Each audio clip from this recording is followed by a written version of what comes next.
Bonjour, c'est Ursule encore. On est le 15 avril 2025.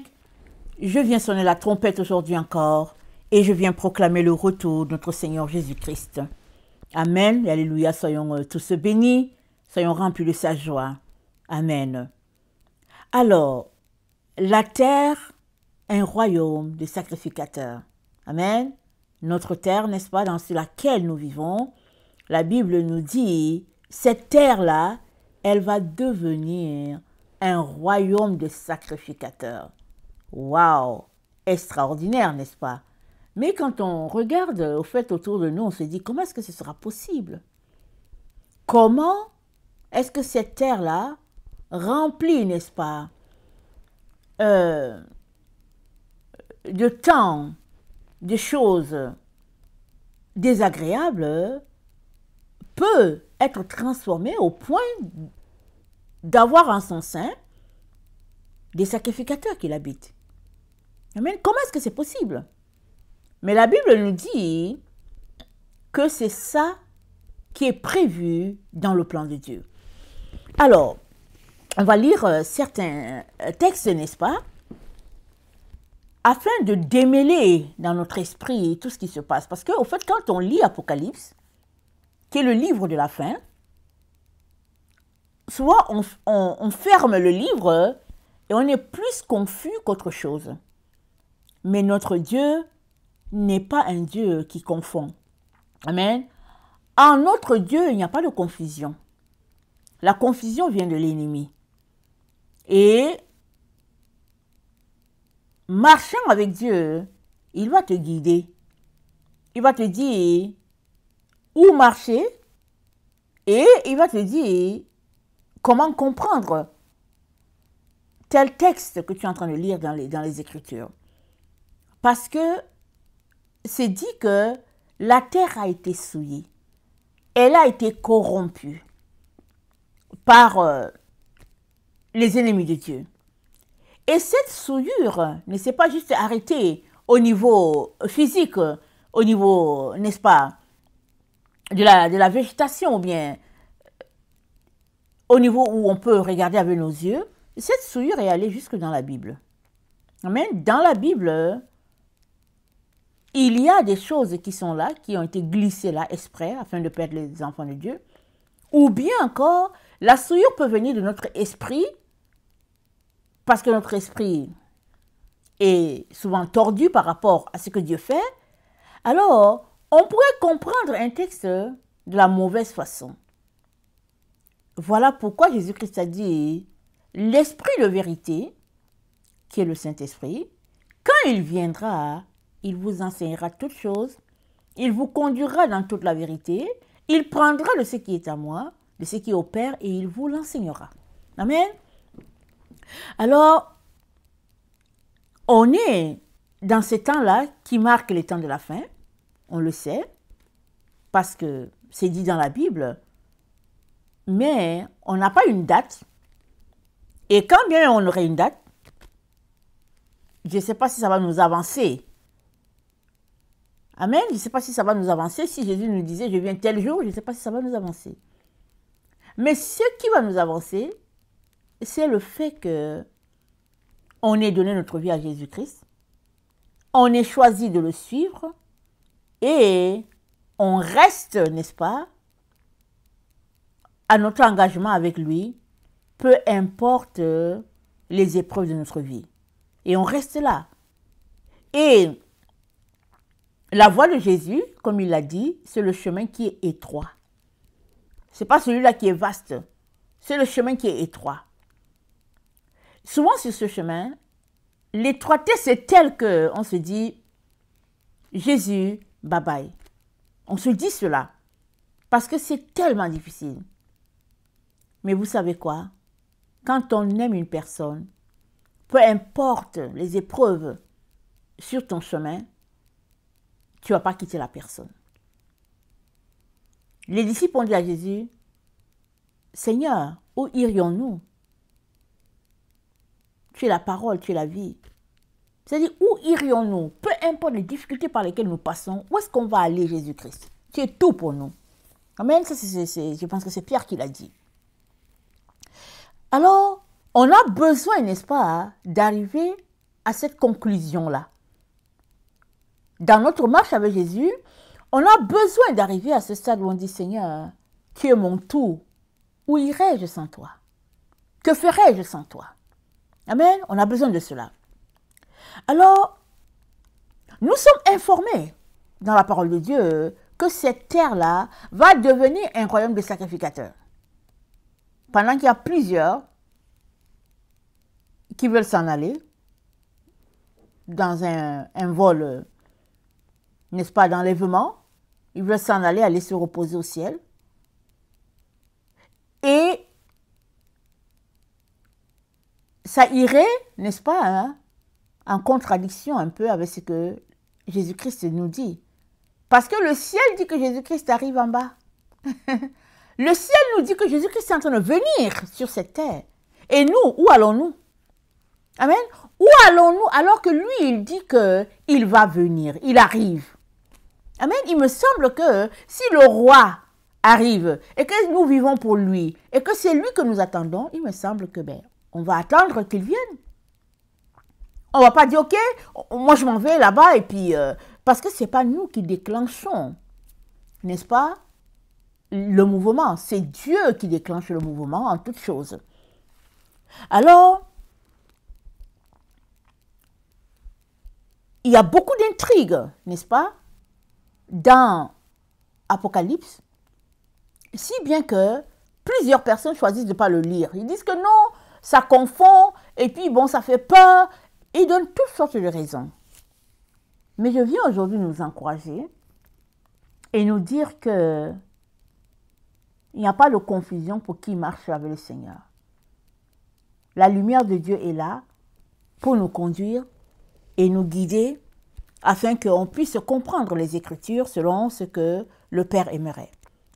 Et dans Apocalypse 21, le verset 26, c'est dit ceci, Apocalypse 21, le verset 6. Dans le B, c'est dit, à celui qui a soif, je donnerai de la source de l'eau de la vie gratuitement. Excusez-moi. À celui qui a soif, je donnerai de la source de l'eau de la vie gratuitement. Si tu as soif de Jésus, si tu as soif de vérité, alors Jésus-Christ te dit, il va te remplir. Il va te remplir à satiété. Et tu connaîtras la vérité. Ne sois donc pas dans une relation avec lui où quand ça t'arrange, aujourd'hui tu es là. Quand ça ne t'arrange pas, tu n'es pas là. Et puis après 2-3 mois, tu reviens encore. C'est une situation qui ne va pas t'aider. Amen, ça ne va pas t'aider. Viens demeurer en Jésus. Amen, demeure en Jésus. Et marchant avec lui, l'Esprit de Dieu va t'éclairer. Et tu sauras qu'est-ce que le Père a dit. Tu vas laisser de côté tous les enseignements des uns et des autres qui disent, bon, ça va se passer comme ça. Tu vas l'acheter des livres pour dire, ok, c'est par ici. Ceci. Tout ça. Parce que le Saint-Esprit est le meilleur enseignant. Il va t'enseigner. Toutes ces choses que tu ne comprenais pas, tu vas les comprendre. Tous ces blocus que tu avais au niveau de l'esprit, ça sera ôté parce que le Saint-Esprit lui-même va enlever le voile au niveau de ton intelligence, au niveau de ta compréhension. Prenne les choses. Amen. Alors, as-tu soif?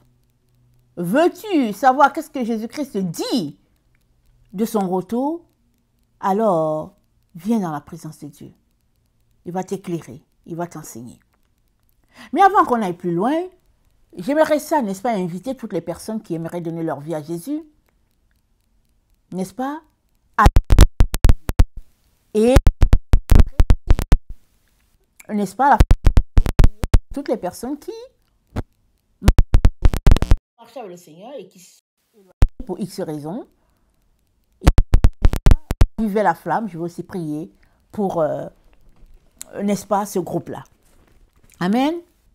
Alors, Jésus-Christ, c'est le sauveur du monde. Il y a toutes sortes de théories, par-ci, par-là, parlant de Jésus. Et les gens se donnent dans la religion, que ce soit au niveau chrétien, mouvement religieux. Parce qu'ils cherchent la relation avec Dieu. Mais la relation avec Dieu, il n'y a pas de relation si Jésus-Christ n'est pas le pont. Amen. Il n'y aura pas de relation avec Dieu si Jésus-Christ n'est pas là. Ce n'est pas une façon de te décourager si tu cherches la vérité. La vérité est que Dieu a établi le monde comme ça. Il y a eu une faute originelle. L'homme a été séparé de Dieu par le péché. Jésus-Christ, qui est le Fils de Dieu, il est venu, n'est-ce pas, rétablir le pont entre l'être humain et Dieu. Et pour cela, il a fallu qu'il puisse mourir. C'était le prix à payer. Et il a donné sa vie en rançon pour la nôtre. Les leaders religieux l'ont tué. Et puis, ils pensaient se débarrasser de lui parce que Jésus-Christ faisait les miracles et puis eux, ils n'en faisaient pas. Jésus-Christ enseignait la vérité. Le peuple s'est mis à aller vers Jésus. Et eux, ça ne faisait pas leur affaire. Ils ont décidé de le tuer parce qu'ils se disaient, on va se débarrasser de lui. Ils l'ont traité d'imposteur. 3 jours après, la crucifixion, Jésus-Christ est ressuscité, triomphant plus que jamais. Et la meilleure nouvelle, c'est qu'il nous a délivrés de la mort. Si bien que, quand bien même on dirait aujourd'hui que oui, telle personne est morte, si elle a donné sa vie à Jésus, en réalité, elle est vivante plus que jamais. Parce que ceux qui sont en Jésus ne meurent pas. Amen, ils vivent éternellement. Et c'est ça que le Seigneur aimerait pour toi. C'est ça qu'il aimerait pour toi, pour que tu sois sur cette terre, ou bien que tu sois de l'autre côté, que tu aies la vie. Parce que de l'autre côté, il n'y a pas juste que la vie. Il y a aussi la mort, et la mort éternelle, c'est-à-dire la séparation d'avec Dieu. La mort, la séparation, on est séparé de Dieu. Pourquoi? Parce que la mort est venue et puis elle a séparé les gens. Jésus-Christ ne veut pas cela pour toi. Alors, il te dit qu'il y a solution à ce que tu puisses vivre éternellement. Et la solution, c'est Jésus. Peu importe tes diplômes, ton argent, ta beauté, rien ne peut te sauver. Jésus est le seul. Voilà pourquoi, si vraiment tu aimerais avoir l'assurance, n'est-ce pas, de la vie, alors Jésus-Christ est la solution. Voilà pourquoi je te demanderai, n'est-ce pas, de répéter après moi si c'est la chose qui t'intéresse. Je te le souhaite fortement. Amen. Mais je ne peux pas décider pour toi. C'est à toi de décider. Alors, Seigneur Jésus, excusez-moi, alors répétez après moi ceux-là qui veulent donner leur vie à Jésus. Seigneur Jésus, merci d'être mort sur la croix pour moi, d'avoir donné ta vie en échange de la mienne. Je méritais la mort et toi qui n'as commis aucun péché, tu as pris ma place. Et aujourd'hui, Seigneur, j'ai décidé de venir à toi. J'aimerais que tu sois mon sauveur et mon maître. J'aimerais devenir enfant de Dieu. Sortir de cette situation dans laquelle je me trouve et expérimenter la joie que Dieu donne à travers toi. Merci parce que tu permets que cela soit possible pour moi aujourd'hui. Et je me réjouis de ce que je suis ton enfant maintenant. Seigneur Jésus, merci aussi pour le Saint-Esprit qui est là pour m'enseigner. Aide-moi dans ma marche, dans ma nouvelle vie, afin que j'apprenne ce qu'il y a à apprendre. Merci pour ta présence que tu me promets à tous les jours. Amen. Amen. Alors, si tu as fait cette prière, tu es enfant de Dieu. Parce que c'est en confessant de la bouche qu'on parvient au salut. C'est-à-dire, tu as dit à Jésus de venir en toi. C'est-à-dire, tu as dit que tu aimerais être son enfant. Lui, il vient. Maintenant, tu as besoin aussi de faire des efforts. Tu as besoin d'apprendre à lire ta parole, à marcher dans les voies de Dieu. Et le Saint-Esprit que tu as demandé va t'enseigner, va te conduire. Amen. Alors, amen. Que le nom de notre Dieu soit béni. Alléluia. Alors, si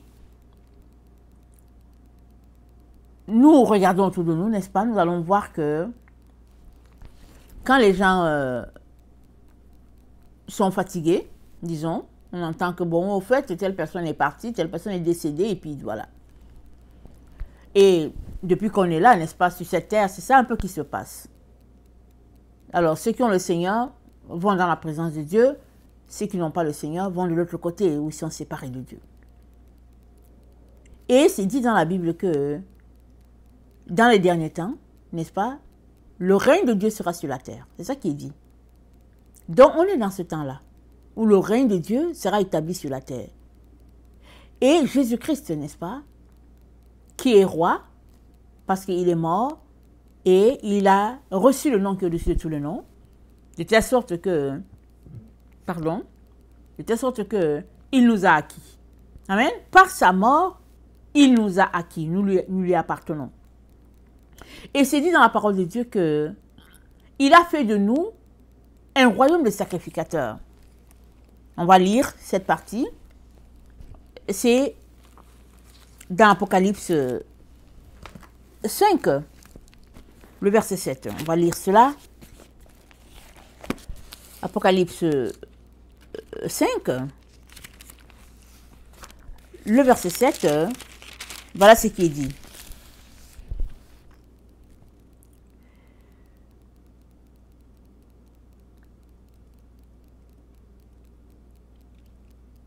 Un agneau se dressait qui semblait immolé. Il avait 7 cornes et 7 yeux, qui sont les 7 esprits de Dieu envoyés sur toute la terre. Il s'avança pour recevoir le livre de la main droite de celui qui siège sur le trône. Et quand il eut reçu le livre, les 4 animaux et les 24 anciens se prosternèrent devant l'agneau. Chacun tenait une harpe et des coupes d'or pleines de parfums, qui sont les prières des saints. Ils chantaient un cantique nouveau.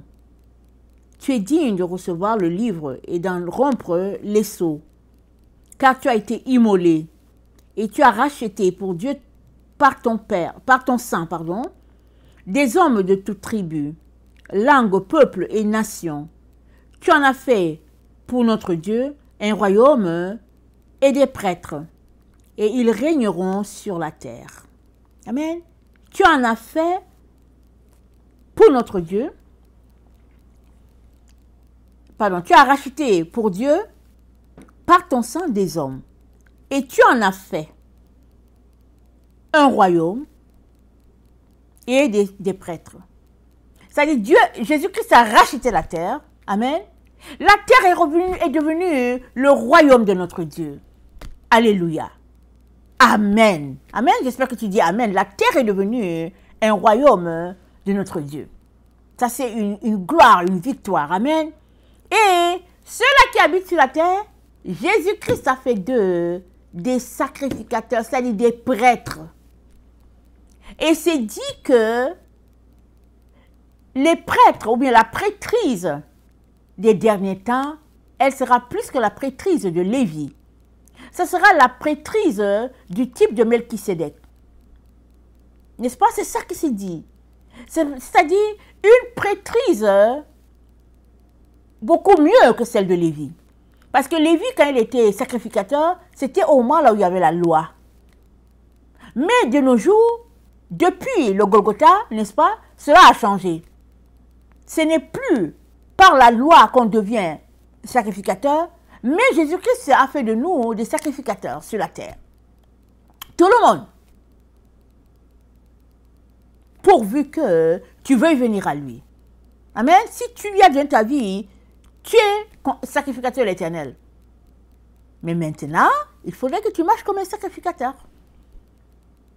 Au temps de Lévite, quand Moïse les a oints pour être sacrificateurs, Dieu a enseigné à Moïse, et Moïse a enseigné à Aaron, et puis à sa famille, et puis à la descendance, et puis les Lévites avaient une manière de se comporter. Ils passaient leur temps dans le temple, et une fois l'année, Aaron allait dans le Saint des Saints, et puis les autres fois, ils étaient dans le temple pour prier, n'est-ce pas, pour la nation d'Israël, pour prier pour le peuple, et c'est ça qu'ils faisaient. Et ils avaient des tours de rôle où ils passaient dans le temple, ils étaient appelés à se sanctifier, à se purifier.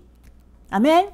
Et Dieu s'attend donc à ce que, dans le temps dans lequel nous sommes, après que Jésus-Christ, n'est-ce pas, ait donné sa vie, qui nous a lavé, qui nous a sanctifiés, Dieu s'attend à ce qu'on mène une vie, n'est-ce pas, de sanctification. Parce que Jésus-Christ a dit, par ta parole, tu les as sanctifiés. C'est la parole qui nous sanctifie. La parole nous sanctifie, c'est-à-dire quoi? Elle nous met à part. C'est-à-dire quoi? C'est-à-dire que, alors qu'on lit la parole, on apprend dedans comment on devrait se comporter pour ne plus agir comme on faisait avant. Donc, la parole nous met à part. Elle met une différence, n'est-ce pas, entre le monde et puis les enfants de Dieu. C'est ça que ça fait. Et les sacrificateurs, excusez-moi, je vais lire un passage, n'est-ce pas? Les sacrificateurs du type de Lévi, on peut voir dans Malachie ce que notre Dieu dit. Il dit dans Malachie 3, c'est dit, qui pourra soutenir le jour du Seigneur? Là, c'est Malachie 3, le verset 2. Et c'est dit que quand notre Seigneur sera là, il va s'asseoir, il va purifier, n'est-ce pas, les fils de Lévi. Il va les épurer comme on épure l'or et l'argent. Et puis, ils présenteront à l'Éternel des offrandes avec justice. Amen. Et si on lit Malachie 2,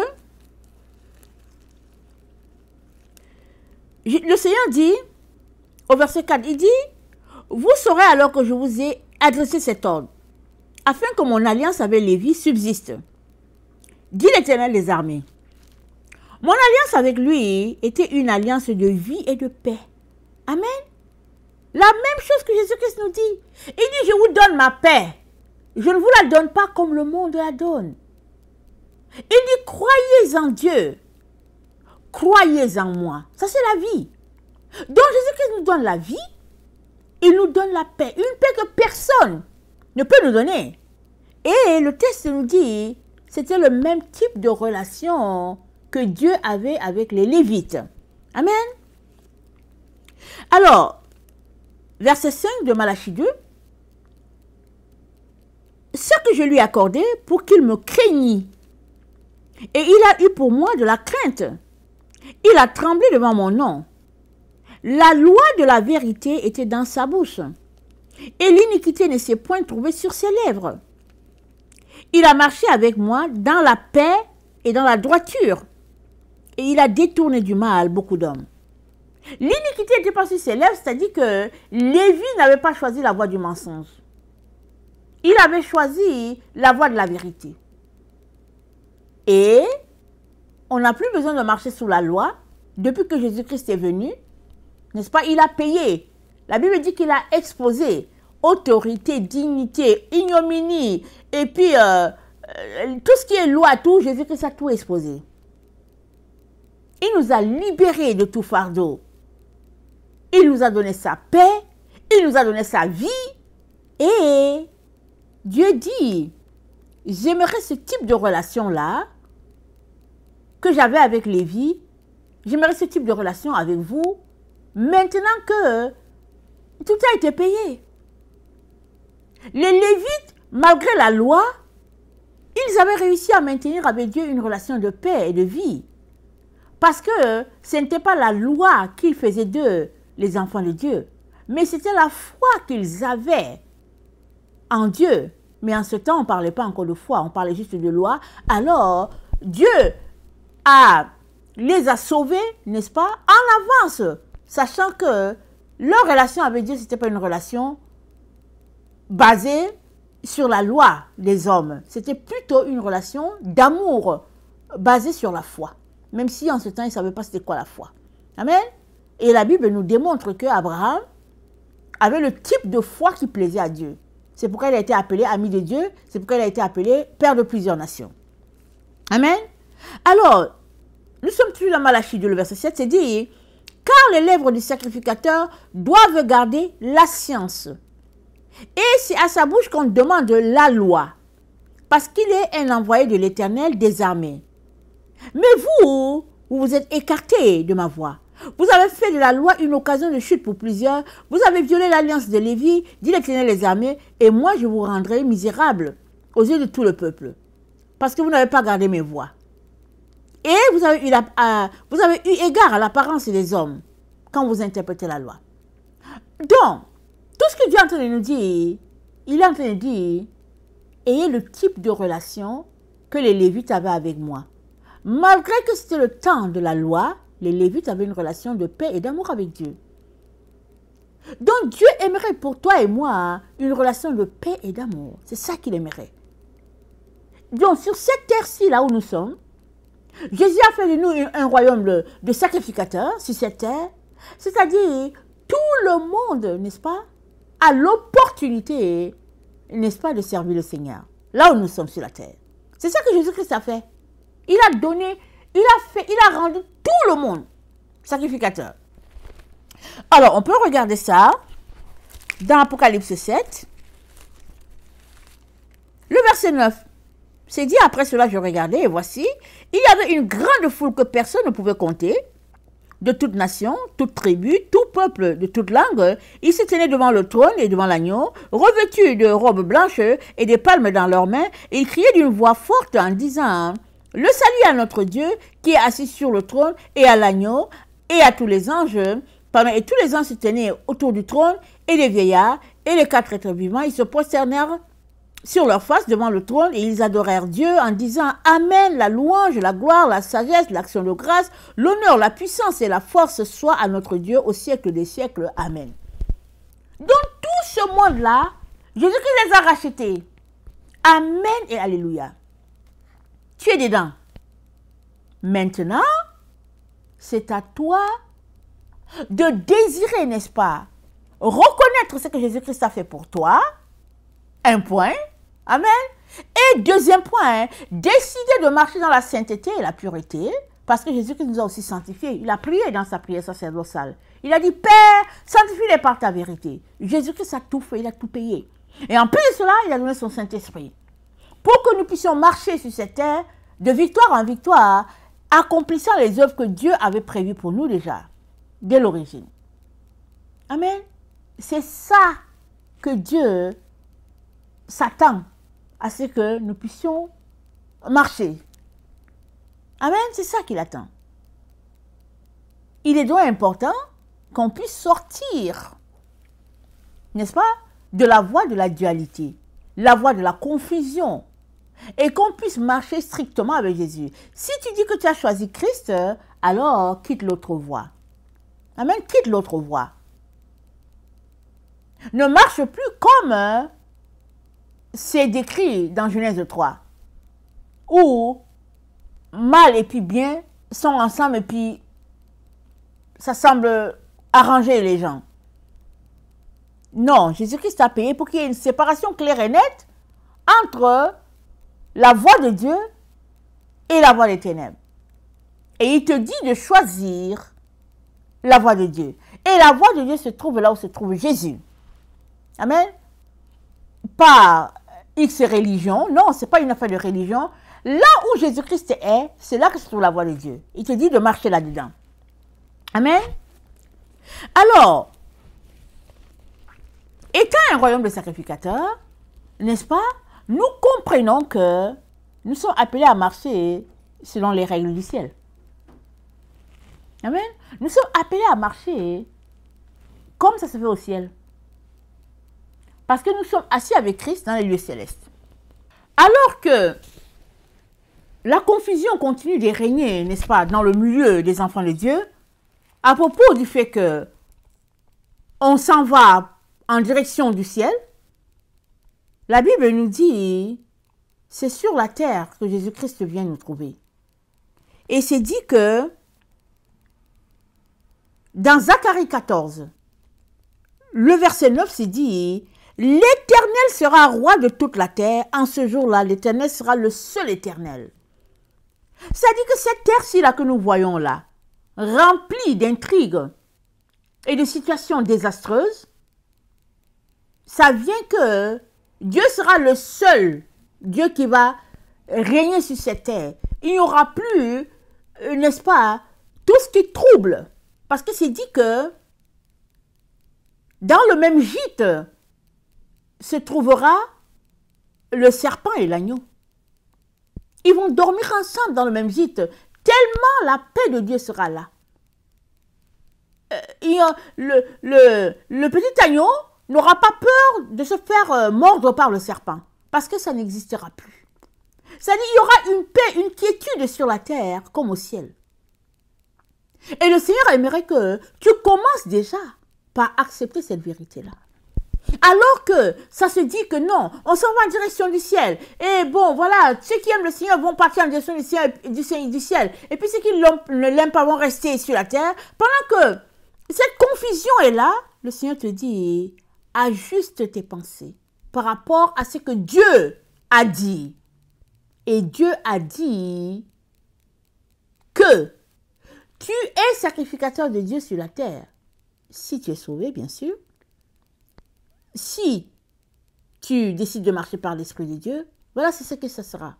L'Esprit va te conduire et tu vas aller te transformant de gloire à l'image de Christ.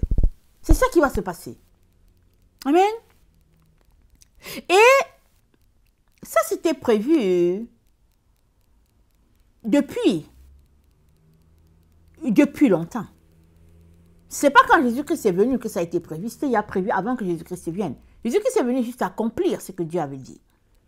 Si nous regardons dans les psaumes 89, au verset 21, voilà ce qui s'est dit. Psaume 89, le verset 21, c'est dit, « J'ai trouvé David, mon serviteur, je l'ai oint de mon huile sainte. » J'ai trouvé David. Donc Jésus-Christ est venu. Il appartient à la maison de David. Donc Dieu dit, j'ai trouvé mon serviteur. C'est par lui que je vais faire ça. Je vais réaliser ce plan extraordinaire de faire de la terre un royaume de Dieu habité par des sacrificateurs de l'Éternel. Amen. Verset 28. Je mettrai...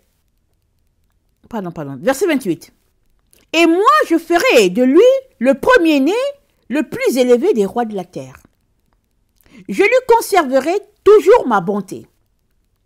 Et mon alliance lui sera fidèle.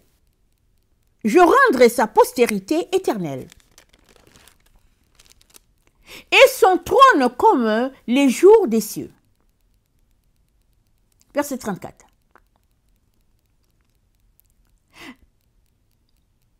Je ne lui retirerai point ma bonté. Je ne trahirai point ma fidélité. Je ne changerai pas ce qui est sorti de mes lèvres. J'ai juré une fois par ma sainteté. Mentirai-je à David? Sa postérité subsistera toujours. Son trône sera devant moi comme le soleil. Comme la lune, il aura une éternelle durée. Le témoin qui est dans le ciel est fidèle. Donc, Dieu a dit ça, c'est établi. On sait que David est mort, Jésus est venu, Jésus est parti. Amen. Et Jésus a dit, je reviens. Et quand je vais revenir, je vais établir mon trône sur la terre. Mon règne sur la terre. Pas mon trône, je vais établir mon règne sur la terre. Ils seront des sacrificateurs pour l'Éternel. Et nous avons lu le texte dans l'Apocalypse où Jésus-Christ a sauvé une multitude et il a fait d'eux un royaume. Il a fait de la terre un royaume à Dieu et de ses habitants, il en a fait des sacrificateurs à l'Éternel. Alléluia. Alors, qu'est-ce qu'il nous reste à faire? Il nous reste à marcher dans ce que Jésus-Christ a acquis pour nous. C'est là la difficulté. Vous savez pourquoi c'est difficile? Je ris parce que je passe mon temps, n'est-ce pas, à faire le contraire de ce que Jésus-Christ attend souvent de moi. Vous savez pourquoi c'est difficile? C'est difficile parce que on a notre programme. C'est très facile quand on a notre programme. On fait ce qu'on veut, on gère les choses comme on l'entend et on est bien dedans. Mais ce n'est pas ça que Jésus-Christ nous demande. Pour être sacrificateur de l'Éternel, nous sommes appelés à ne pas marcher selon notre volonté, mais marcher selon la volonté du Père. C'est ça que Jésus-Christ a fait. C'est ça que Jésus-Christ a fait. Amen. Dans Jean, il dit, je fais ce que je vois mon Père faire. Il dit aussi, dans Hébreu, je viens au Père pour faire ta volonté et non la mienne. Jésus-Christ n'a pas fait sa volonté. Il a juste fait la volonté du Père et c'est tout. Voilà pourquoi c'était facile. Amen, c'était facile. Voilà pourquoi c'est facile aussi pour toi et moi. Juste faire la volonté du Père. Amen, c'est facile. Quand on l'entend, n'est-ce pas, c'est facile. Mais maintenant, quand on vient à se mettre pour vouloir faire la volonté de Dieu, ça bloque. Pourquoi? Parce que notre chair, nous-mêmes, c'est le blocus. Amen. Notre chair, notre volonté, nos désirs, tout ça, ça bloque. Donc, le travail à faire, ce n'est pas au niveau de Dieu, c'est à ton niveau que le travail est à faire. C'est à mon niveau que le travail est à faire. Amen. C'est là. Voilà pourquoi Paul a dit de choisir la voie de l'esprit. Il dit les deux ont des voies contraires. L'esprit a une voie contraire à celle de la chair. Et vice-versa. Si tu veux marcher selon Dieu, alors soumets ta volonté à Dieu. Et ce sera possible. Mais si tu ne soumets pas ta volonté à Dieu, ce sera très compliqué. Il y aura ce combat, parce que souvent le combat se passe à notre niveau. Dieu veut nous amener plus loin, mais nous, on ne veut pas. Parce qu'on est des personnes de principe, surtout si on est des personnes, n'est-ce pas, fières, disciplinées dans notre manière de voir les choses, ce sera très compliqué.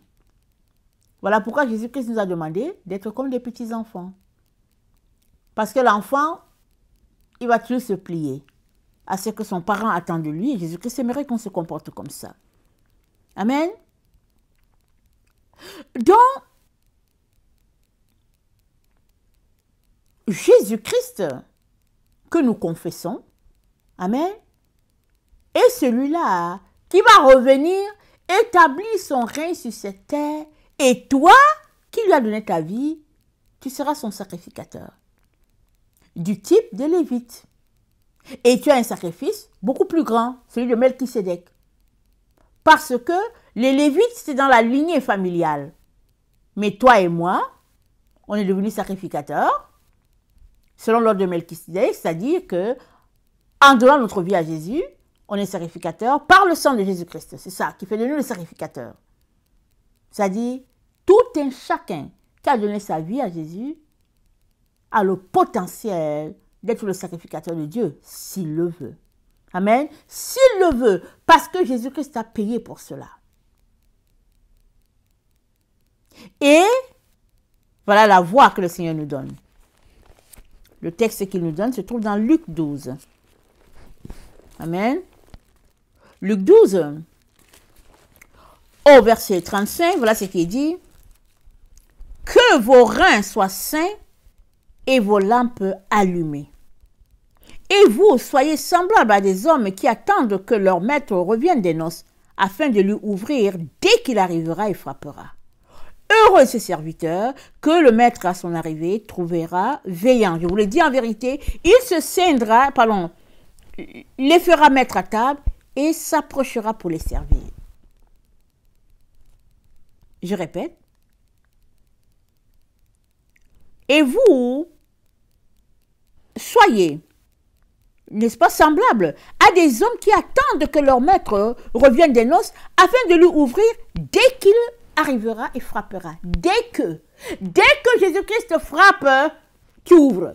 Ça veut dire quoi? Ça veut dire que tu étais en train de l'attendre. Amen? Ça veut dire que tu étais en train de l'attendre. Mais si tu es occupé ailleurs, il se pourrait que Jésus-Christ frappe plusieurs fois et tu n'entends le même pas. Et tu n'entends même pas. Voilà ce qui nous est dit dans Apocalypse 3. Dans Apocalypse 3, à l'église de Laodicée,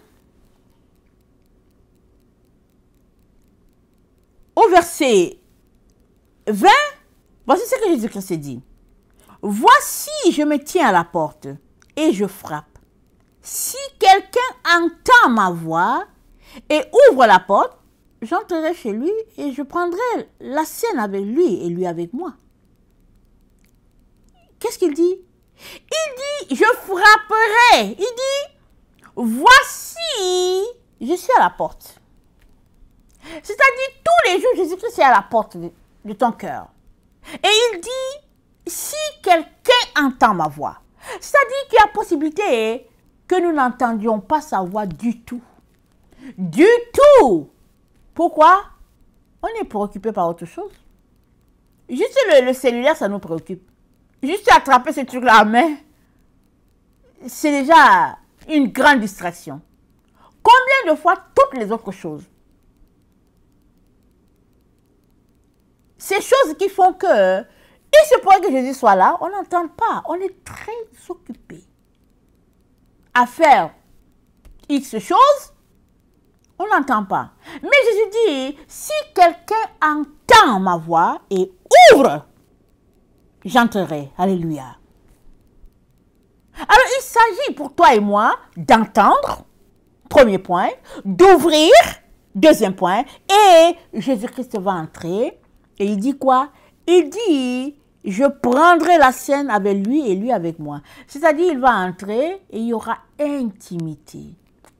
Il y aura partage de repas. Il y aura communion. N'est-ce pas? Ce temps où Jésus-Christ, c'est juste toi et Jésus, c'est tout. Personne d'autre entre vous. Il dit, j'entrerai. Et pour cette personne-là, ce sera l'intimité avec moi. Voilà le défi que nous avons. Amen. En tant que sacrificateur l'Éternel, voilà le défi. Ce n'est pas que Jésus-Christ va revenir, au fait, dans 1000 ans, dans 100 ans, ou bien, on ne sait pas. Quand est-ce qu'il revient? Mais on est dans le temps où Jésus-Christ va revenir, et il nous dit, moi je suis à la porte. Il n'a pas écrit ça en 2025, hein. C'est écrit depuis longtemps. Jean a eu sa vision pendant que Jean était sur cette terre, au 1er siècle. Et déjà là, Jésus-Christ a dit, je suis à la porte. C'est-à-dire, chaque génération a eu Jésus-Christ à sa porte. Et ceux qui ont entendu lui ont ouvert, et aujourd'hui, ils sont dans la gloire. Mais ceux qui n'ont pas entendu, alors, Jésus-Christ est passé, il est parti. Est-ce que Jésus-Christ vient à la porte une fois, 2 fois, 3 fois? On ne sait pas. On ne sait pas combien de fois il vient à ta porte. Certainement, plusieurs fois il est venu. Mais est-ce que tu entends quand il cogne? Ou bien es-tu tellement pris par les soucis de la vie, par tes aspirations, par le fait que tu veux devenir un grand monsieur, une grande dame? Es-tu tellement préoccupé par tes problèmes dans ta famille, dans ton couple, avec tes enfants, peu importe le type de problème, que tu n'entends pas Jésus et tu ne sais même pas s'il est passé ou pas? Es-tu là à ce stade? Jésus-Christ te dit que tes reins soient sains et ta lampe allumée. Nous savons que les reins, c'est l'organe qui filtre, n'est-ce pas, qui tamise les déchets d'un côté et puis ce qui est pur de l'autre afin que ça aille dans notre sang et puis que ça puisse nous nourrir et c'est ça qui nous maintient, n'est-ce pas, en train de fonctionner. Il dit que tes reins soient sains. C'est-à-dire quoi? Il dit, sois dans la vérité. Alléluia. Sois dans la vérité. Si là où nous sommes là, où on sait que Jésus-Christ revient, mais toi tu es en train de dire, ok, on s'en va, on sera enlevé, on s'en va, il y a confusion à quelque part. Parce que Jésus-Christ te dit, attends-moi là, j'arrive. Et toi tu dis que non, on s'en va. Voilà pourquoi il est important que tu aies l'heure juste de Jésus. Et l'heure juste de Jésus, c'est laquelle il te dit est la vérité. Amen. Ça veut dire que il est temps que tu viennes devant Dieu pour dire, Père, où est la vérité? Éclaire-moi. Et cela va prendre que tu lises ta Bible. Que tu lises les versets qui parlent du retour du Seigneur. Que tu lises, tu auras de la joie à lire et à découvrir tout ce que tu auras découvert. Pourquoi? Parce que tu auras passé à travers ta Bible avec le Saint-Esprit. Il te montrera les passages nécessaires pour que tu saches exactement ce qui est dit. Si bien que la confusion va sauter de toi. Amen. Deuxième point, il dit que tes lampes soient allumées. La lampe, c'est les yeux. Il dit que ce soit allumé. Parce que tes yeux peuvent être fermés. Malgré que tu regardes, il se pourrait que tu ne vois pas. Amen. Il se pourrait que tu vois selon le monde. Mais selon Jésus, tu ne vois pas. Qu'est-ce qu'il est en train de dire? Il est en train de dire d'avoir la vision de Jésus de la vie. D'avoir le regard de Jésus. Et ça se fait par l'Esprit de Dieu en toi. C'est ça. La parabole des 10 vierges nous dit, des 5 qui ont été dites insensées, elles ont dit, nos lampes s'éteignent. C'est-à-dire, nous ne voyons plus. C'est-à-dire, ce que nous avons connu comme enseignement, comme compréhension de Jésus, c'est arrivé là, à sa ligne finale. Nous n'arrivons plus à aller de l'avant. Et elles ont dit à leurs amis, aidez-nous. Elles ont dit, non, on ne peut pas. Allez-y, c'est ceux-là qui vendent l'huile. Parce que dans les temps dans lesquels nous sommes, c'est très très important d'avoir la vision de Dieu, le regard de Dieu, et c'est très important d'avoir la vérité. Et ça, Jésus-Christ l'offre à tous ceux-là qui viennent à lui. Voilà pourquoi aujourd'hui il te dit, tu es sacrificateur de l'Éternel sur cette terre. Alléluia. Il a pourvu pour que ta vie soit brillante, comme le soleil à son maximum à l'heure du midi. C'est ça qu'il a prévu. Allant de gloire en gloire, c'est ça qu'il a pour toi. Mais, tu es appelé à laisser les autres choses. Amen. Tu es appelé à laisser les autres choses, sinon tu ne vas pas aller dans ce que Jésus-Christ a pour toi. Et, c'est dit, dès qu'il frappera, il faudra que tu lui ouvres. La promptitude avec laquelle tu agis quand Dieu te parle. C'est important. C'est temps de chasser la nonchalance, la paresse, le manque de zèle. C'est temps de laisser tout ça. Et d'être tout feu, tout flamme pour le Seigneur. Et il n'y a que le Saint-Esprit qui peut te donner ça. Voilà pourquoi tu as besoin du Saint-Esprit. Amen. Tu as besoin du Saint-Esprit. Le royaume du sacrificateur dont Apocalypse parle ici, ce n'est pas quelque chose à venir. C'est déjà effectif. Amen. C'est déjà effectif.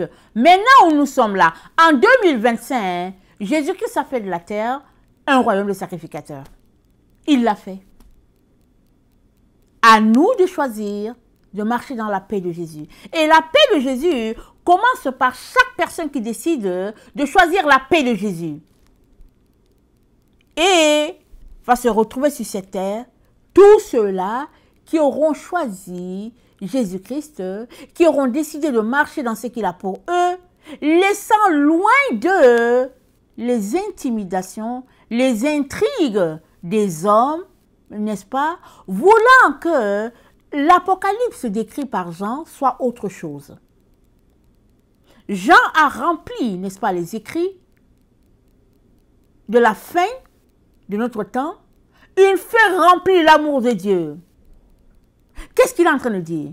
Il est en train de dire que dans ce temps, la fin où nous sommes là, tous ceux-là qui vont choisir de marcher dans l'amour de Dieu vont triompher. Amen.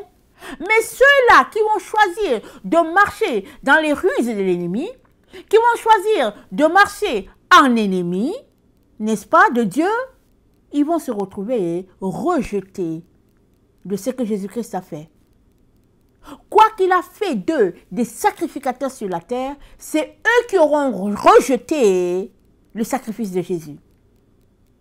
Il ne faudrait pas qu'il en soit ainsi pour toi. Voilà pourquoi aujourd'hui encore le Seigneur vient nous encourager, nous disant, vous êtes des sacrificateurs pour votre Dieu. Pourvu que vous laissez de côté tout ce qui vous distrait, tout ce qui vous tient éloigné de Dieu, et que vous choisissiez, n'est-ce pas, de vivre pleinement la victoire de Jésus-Christ acquise sur la croix. C'est un choix. Amen. Et c'est disponible pour quiconque aimerait l'avoir. Voilà pourquoi je viens prier, n'est-ce pas, pour tous ceux-là qui sont nés dans les familles chrétiennes, qui sont des chrétiens, mais qui pour X raisons se retrouvent dans une situation de nonchalance, qui se retrouvent dans une situation de confusion et qui ne savent pas où se mettre. Jésus-Christ a dit, nul ne peut servir deux maîtres. Ou il aimera l'un, ou il haïra l'autre. Décide de servir Jésus aujourd'hui. Amen. Alors, prions. Seigneur Jésus, je veux te dire merci pour tout ce que tu as fait pour nous sur la croix. Merci d'avoir fait de nous un royaume de sacrificateurs. Pour ton Dieu. Merci d'avoir fait de nous, Seigneur. Merci d'avoir fait de la terre un royaume. Amen. Et de tes enfants, des sacrificateurs pour Dieu. Qui régneront sur cette terre. Remplis la gloire de Dieu.